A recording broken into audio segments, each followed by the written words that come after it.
address it Thank immediately. you. sir. माननीय Shri Thank Ram you. जी, माननीय Shri Ram ji, 5 minutes, 5 minute. धन्यवाद मान्यवर कि आपने इस इम्पोर्टेंट इशू पर बोलने का अवसर दिया, और साथ ही मैं धन्यवाद और आभार व्यक्त करता हूं अपनी पार्टी की मुखिया बहन कुमारी मायावती जी का भी। मान्यवर, आवासन और शहरी कार्य मंत्रालय अपने आप में एक बहुत बड़ा प्राधिकरण है, और 1992 से पहले बहुत सारी संवैधानिक पावर इनके पास थी कि पूरे देश के अंदर स्वच्छता, हाउसिंग डेवलपमेंट, ये सारे काम इन्हीं के हाथ में था, जलापूर्ति भी इन्हीं के हाथ में थी। लेकिन 1992 में 74वें संविधान में संशोधन के बाद कई सारी पावर इनके हाथ से निकल गई, लेकिन इनके हाथ में जो पावर आई, प्लानिंग की आई, स्वच्छता, जलापूर्ति, हाउसिंग प्लानिंग, ये सब की निगरानी करने का काम, उसमें समन्वय स्थापित करने का काम इनके पास आया।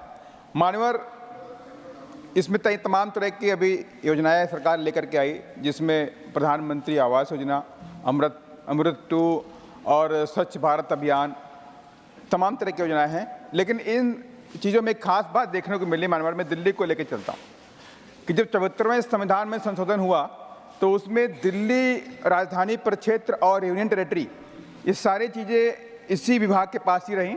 अदर स्टेट जो भी थे वो स्टेट की पावर दे दी गई, कहा कि वो स्टेट की पावर के पास जाएगी और नगर निगम, नगर निकाय, नगर पालिकाओं के पास ही सारी प्लानिंग की जाएगी। तो मानवर, मैं आपके माध्यम से कहना चाहता हूँ कि अभी जो दिल्ली में ट्रेजेडी हुई वो भी आपके सामने सब कुछ छिपा नहीं है। कल भी बारिश हुआ रात में, कल बारिश की रात के बाद ऐसा लगा कि समंदर की तरह दिल्ली बन गया। और आज भी एक न्यूज़ में आया कि एक माँ और बेटा, उसकी मौत हो गई नाले में गिरने से। मानवर, तमाम तरह की दिक्कतें हैं देखिए, और मैं आपसे कहना चाहता हूं मानवर कि सरकार को प्लानिंग बनाए, जो सरकार प्लानिंग बनाएगी, आपके माध्यम से मैं कहना चाहता हूं प्लानिंग को इम्प्लीमेंट करना जरूरी है कि ज़मीनी स्तर पे वो प्लानिंग इम्प्लीमेंट हो रही कि नहीं हो रही। नो डाउट सरकार प्लानिंग बना के भेजती है, लेकिन प्लानिंग क्या वहाँ पे अमली जामा में जा रहा है, नहीं जा रहा। इस चीज़ को निगरानी भी करना है और उसके लिए ठोस कदम भी उठाने। जो भी राज्य, जो भी नगर पालिका, जो भी नगर निगम उसको पालन न करे, उस पर कठोर से कठोर कार्रवाई करने की सुनिश्चित किया जाए। और साथ ही मान्यवर, मैं प्रधानमंत्री आवास योजना की कोई क्रिटिसाइज नहीं कर रहा हूँ, लेकिन इसमें भी सुधार की ज़रूरत है। कभी मैं भोपाल भी गया तो कई लोग मेरे पास आए, कहा साहब मेरे घर नहीं है, बहुत कच्चा मकान है। मैंने कहा भाई आपको पैसा मिलता होगा, माननीय प्रधानमंत्री आवास योजना चल रही है। बोला कि मैं पिछले 10 सालों से मैंने अप्लाई कर रखा है, कई बार मैं गया लेकिन नहीं मिला, हर बार टाल देते हैं। तो इसमें भी ट्रांसपेरेंसी की ज़रूरत है ना कहीं इससे, कि ऐसा तो नहीं जो वाकई जो नीडी लोग हैं उन्हें नहीं मिल रहा, जिनके पास नीड नहीं उनको मिल रहा। और मैं साथ ही सरकार से भी कहना चाहता हूं कि दिल्ली के अंदर लगभग 675 के आसपास झुग्गी यूनिट झोपड़ियों की बस्तियां हैं, और जिसमें 3.5 लाख के आसपास यूनिट्स हैं, और उसमें 15.5 लाख लोग रहते हैं। और कल के आंकड़े में ये भी आया कि करीब 13 लाख लोगों के पास आवास नहीं है, घर नहीं है। तो मैं माननीय मंत्री जी से आपके माध्यम से कहना चाहता हूं कि जिस तरह से उत्तर प्रदेश में 7 से 12 के बीच में माननीय कांसीराम साहब शहरी आवास योजना आदरणीय बहन जी ने बनाया और गरीबों को लाखों आवास फ्री में 2 कमरे का फ्लैट देने का काम किया, इस तरह की योजना आप भी लेकर के आएँ और उसको लागू करने का भी काम करें। और साथ ही मान्यवर, मैं आपके माध्यम से मैं अपने लखीमपुर के बारे में कहना चाहता हूँ। मैं लखीमपुर खीरी से रहने वाला हूँ कि लखीमपुर खीरी में जब भी बारिश होती है तो कमर के बराबर पानी भर जाता है रोडों के ऊपर।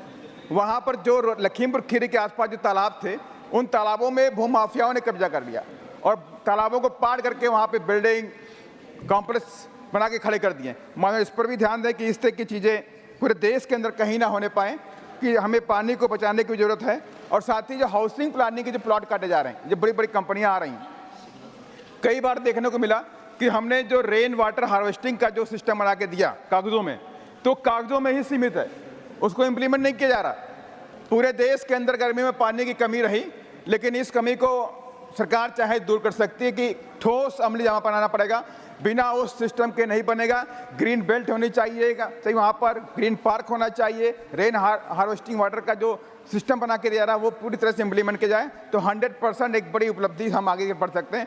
साथ ही मैं स्वच्छता के बारे में मैं कहना चाहता हूँ मान्यवर, बस 30 सेकंड में, कि अभी मैं बसंत कुंज से आ रहा था मान्यवर, कि आज नाले की सफाई हो रही है।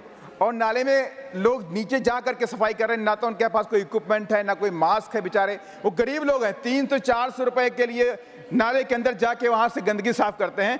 तो मैं माननीय मंत्री जी से कहूंगा आपके माध्यम से, जब इतना हाईटेक हो गया है, हम चंद्रमा पे पहुंच गए, मंगल पे अपना यान भेज दिया, सब कुछ कर लिया, तो उस नाले से मिट्टियां निकालने, गंदगी निकालने के लिए क्या हम कोई इक्विपमेंट नहीं बना सकते? इस पर भी विशेष ध्यान दें। धन्यवाद। धन्यवाद माननीय राम जी।